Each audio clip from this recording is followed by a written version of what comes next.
हमारे इस channel Mithila junction को लाल button दबाकर सब्सक्राइब करें व घंटी के निशान का बटन दबाएं ताकि सभी नए वीडियो आप तक तुरंत पहुंचे बिल्कुल मुफ्त।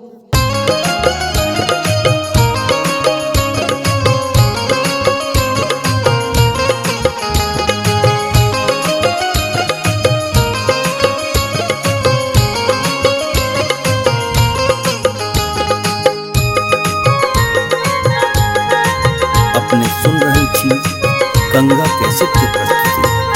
सखी बरवा के लाव भुतवा परतवा के बारहण देखाओ। सखी बरवा के लाव भुतवा परतवा के बारहण देखाओ। सखी बरवा के लाव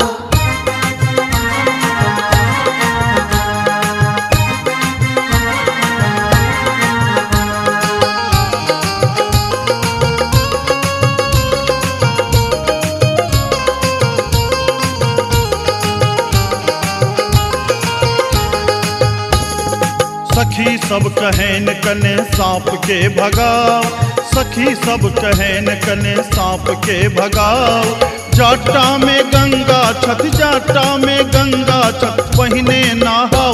सखी बरवा के लाव भुतवा परतवा के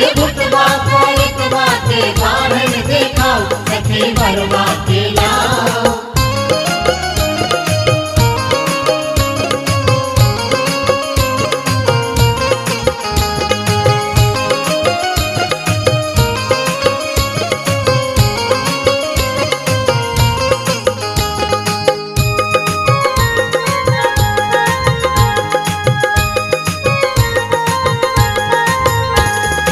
धोती बियौती दुल्हा के पहिराओ।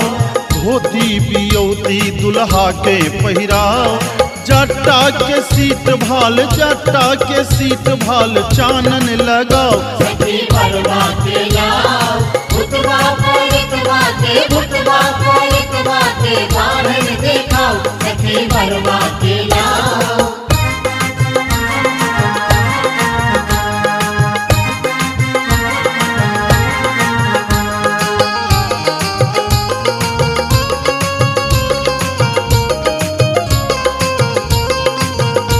अपने सुन रही थी गंगा कैसेट की प्रस्तुति। वेदी घुमाओ बरसों लावा छिड़ियाओ। वेदी घुमाओ बरसों लावा छिड़ियाओ। वेद के पढ़ावत सब पढ़े नहीं जाओ। सखी बरवा के लाव भुतवा परतवा के बारहण देखाओ। सखी बरवा के लाव भुतवा परतवा के बारहण देखाओ। सखी बरवा के लाव भुतवा परतवा